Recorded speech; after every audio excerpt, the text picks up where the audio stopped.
घर में शादी की तैयारियां पूरे जोरों पर थीं। हर तरफ रोशनी, सजावट, मेहमानों की चहल-पहल और खुशियों का माहौल दिखाई दे रहा था। हर कोई इस शादी को यादगार बनाने में लगा था। लेकिन इन मुस्कुराते चेहरों के पीछे एक ऐसा सच छिपा था, जिसे कोई देखना ही नहीं चाहता था। ये सच था दहेज का, एक ऐसा सच जिसे सबने परंपरा का नाम देकर स्वीकार कर लिया था। तभी परिवार के बीच खड़ी बहू ने अचानक ऐसी बात कह दी कि पूरे घर में सन्नाटा छा गया। उसने दृढ़ आवाज में कहा, दहेज गलत है। यह सिर्फ गलत नहीं, बल्कि पाप है। उसके इतना कहते ही माहौल बदल गया। अभी तक जो लोग हंस रहे थे, उनके चेहरों पर गुस्सा उतर आया। एक बड़ी बुजुर्ग महिला ने ताना मारते हुए कहा, हर बात में गलती मत निकाला करो। बड़े बड़े घरों में ऐसा लेन देन होता ही है। इसे दहेज नहीं कहते, इसे प्यार कहते हैं, तोहफा कहते हैं। अगर लड़की के माँ बाप अपनी खुशी से अपनी बेटी को कुछ देना चाहते हैं, तो इसमें बुराई क्या है? बहू ने उनकी बात पूरी होने दी। फिर शांत लेकिन आत्मविश्वास से भरी आवाज में बोली, नाम बदल देने से सच्चाई नहीं बदलती। चाहे उसे गिफ्ट कहिए, तोहफा कहिए या सम्मान। अगर किसी लड़की के परिवार पर देने का दबाव है, तो वह दहेज ही है। दहेज दहेज ही रहेगा। उसकी बात सुनकर कई लोग असहज हो गए। किसी ने कहा, अरे, लड़की वाले बहुत अमीर हैं, उन्हें कोई परेशानी नहीं है, वे खुशी से दे रहे हैं। बहू ने तुरंत जवाब दिया, अगर किसी के पास पैसा है, तो क्या इसका मतलब ये है कि उससे मांगना सही हो जाता है? गलत बात, गलत ही रहती है। अमीर और गरीब देखकर उसका फैसला नहीं बदला जा सकता। आज उनके पास पैसा है, इसलिए उन्हें देने के लिए मजबूर किया जा रहा है। अगर यही बात किसी गरीब परिवार के साथ होती, तब भी क्या आप इसे खुशी का तोहफा कहते? उसके शब्द सीधे सबके दिल पर लग रहे थे, लेकिन सच अक्सर लोगों को अच्छा नहीं लगता। तभी उसकी सास गुस्से में आगे बढ़ी और बोली, बहुत हो गया। तू इस घर की बहू है। बहू का पहला फर्ज होता है अपने परिवार को खुश रखना, हर बात में विरोध करना नहीं। तेरे ससुर ने शादी की जिम्मेदारी तुझे सौंपी थी, क्या इसी तरह निभाएगी जिम्मेदारी? बहू ने उनकी आंखों में आंखें डालकर कहा, मैं अपनी जिम्मेदारी ही निभा रही हूँ। अगर मेरा परिवार गलत रास्ते पर चल रहा है, तो उन्हें सही रास्ता दिखाना भी मेरी जिम्मेदारी है। परिवार का साथ देना और परिवार की हर गलती में साथ देना, दोनों अलग बातें हैं। मैं अपने परिवार को टूटने से बचाना चाहती हूँ। सास ने नाराज होकर कहा, परिवार की जिम्मेदारी होती है बड़ों की बात मानना, उनके खिलाफ खड़ा होना नहीं। बहू ने गहरी सांस ली और बोली, अगर बड़े गलती करें, तो क्या छोटे हमेशा चुप रहें? क्या सिर्फ इसलिए कि मैं बहू हूं, मुझे अपनी अंतरात्मा की आवाज दबा देनी चाहिए? क्या एक रिश्ता झूठ और लालच की नींव पर खड़ा हो सकता है? उसकी बातें सुनकर कुछ लोग सिर झुकाकर खड़े हो गए।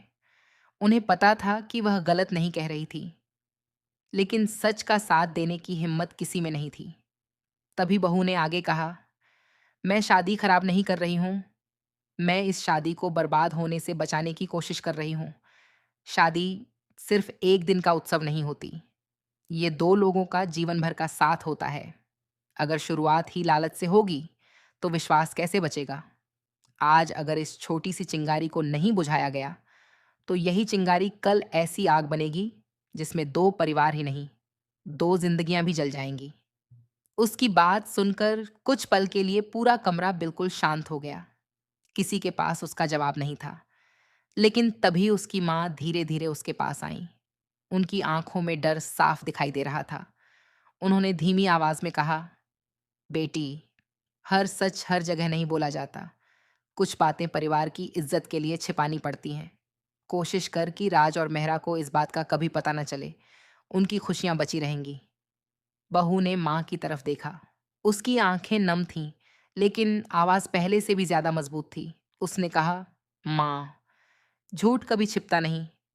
आज नहीं तो कल सच सामने आ ही जाएगा। अगर आज हम चुप रहेंगे, तो आने वाली पीढ़ियां भी यही गलती दोहराएंगी। क्या सिर्फ इसलिए कि मैं एक लड़की हूं, मुझे हमेशा चुप रहना होगा?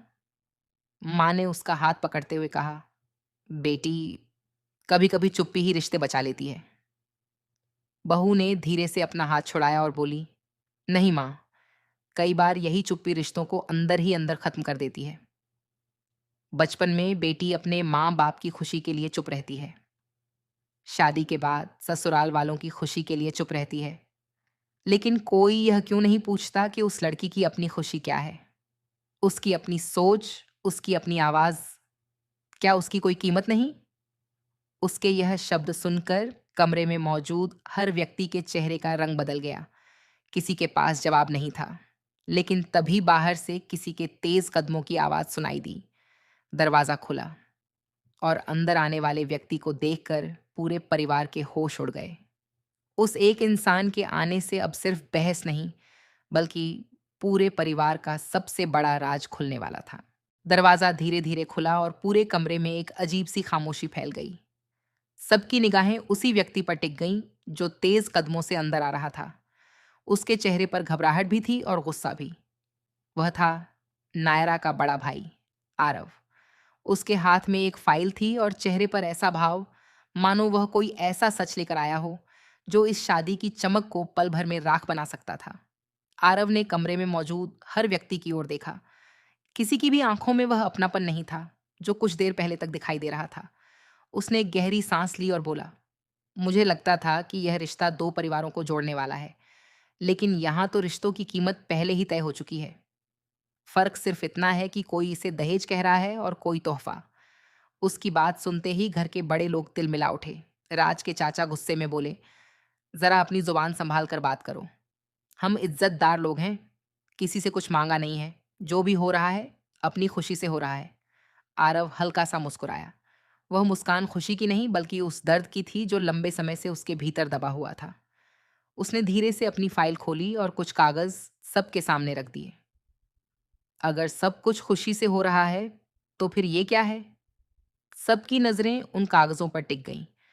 वहां बैंक लोन की रसीदें थीं, गहनों को गिरवी रखने के दस्तावेज थे और कुछ ऐसे कागज भी जिन पर नायरा के पिता के हस्ताक्षर थे। पूरा कमरा सन्न रह गया। आरव ने भर्राई हुई आवाज में कहा, ये वो कर्ज है जो मेरे पिता ने इस शादी के लिए लिया है।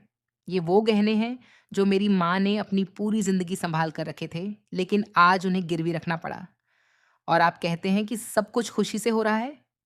इतना सुनते ही नायरा की माँ की आंखों से आंसू बहने लगे। उन्होंने सिर झुका लिया। वह जानती थीं कि अब सच ज्यादा देर तक छिप नहीं सकता। सास ने तुरंत बात संभालने की कोशिश की। उन्होंने कहा, हमें इन सब बातों की कोई जानकारी नहीं थी। अगर उन्होंने अपनी मर्जी से इतना सब किया है, तो उसमें हमारा क्या दोष? आरव ने उनकी ओर देखा और शांत स्वर में बोला, दोष सिर्फ मांगने वाले का नहीं होता। दोष उस समाज का भी होता है जो सामने वाले को यह महसूस करा देता है कि अगर उसने सब कुछ नहीं दिया, तो उसकी बेटी की इज्जत नहीं बचेगी। किसी ने सीधे शब्दों में मांगा हो या इशारों में, दबाव दबाव ही होता है। कमरे में बैठे हर व्यक्ति के चेहरे पर बेचैनी साफ दिखाई देने लगी। कोई कुछ बोल नहीं पा रहा था। तभी वही बहू आगे बढ़ी, जिसने शुरुआत से इस गलत परंपरा का विरोध किया था। उसने आरव के हाथ से कागज लिए और सबके सामने उठाकर कहा, मैं बार बार यही कहना चाह रही थी। दहेज सिर्फ पैसे लेने का नाम नहीं है। दहेज वह डर है जो लड़की के माता पिता के दिल में बैठा दिया जाता है। वह मजबूरी है जो उन्हें अपनी हैसियत से ज्यादा खर्च करने पर मजबूर कर देती है। राज, जो अब तक चुप था, पहली बार बोला। उसकी आवाज कांप रही थी। ये सब क्या सच है? आरव ने बिना कुछ कहे सारे दस्तावेज उसके हाथ में दे दिए। राज एक एक कागज पढ़ता गया। हर पन्ने के साथ उसका चेहरा उतरता जा रहा था। उसे विश्वास ही नहीं हो रहा था कि जिस शादी को वह अपनी जिंदगी की सबसे बड़ी खुशी समझ रहा था, उसी शादी के लिए नायरा का परिवार कर्ज के बोझ तले दब चुका था। उसी समय उसकी नजर अपने पिता पर गई। उन्होंने नजरें झुका लीं। राज ने धीमी आवाज में पूछा, पापा, क्या आपको सच में इन सब के बारे में पता था? पूरे कमरे में फिर से सन्नाटा छा गया। राज के पिता कुछ पल तक चुप रहे, फिर बोले, हमने किसी से कुछ नहीं मांगा था, लेकिन उन्होंने खुद कहा था कि बेटी को खाली हाथ विदा नहीं करेंगे। हमने सिर्फ उनकी इच्छा का सम्मान किया। इतना सुनते ही बहू ने दृढ़ आवाज में कहा, नहीं पिताजी, जब समाज में सामने वाले को यह डर हो कि अगर उसने कुछ नहीं दिया तो लोग क्या कहेंगे, तब उसकी इच्छा नहीं होती, उसकी मजबूरी होती है। और मजबूरी का फायदा उठाना कभी सम्मान नहीं कहलाता। अब पहली बार परिवार के कुछ सदस्य भी असहज दिखाई देने लगे। उन्हें महसूस होने लगा था कि बहू की बातें सिर्फ भावनाएं नहीं, बल्कि कड़वा सच थीं। लेकिन तभी पीछे से एक तेज आवाज गूंजी, बस बहुत हो गया। ये आवाज परिवार की सबसे बुजुर्ग दादी की थी। उन्होंने अपनी छड़ी जमीन पर जोर से मारी और बोली, आज फैसला होगा। या तो ये शादी उसी तरह होगी जैसी सालों से होती आई है, या फिर इस घर की परंपरा हमेशा के लिए बदल जाएगी। लेकिन याद रखना, जो भी फैसला होगा, उसके बाद इस परिवार की जिंदगी पहले जैसी कभी नहीं रहेगी। दादी की इस घोषणा के साथ पूरा माहौल और भी तनावपूर्ण हो गया।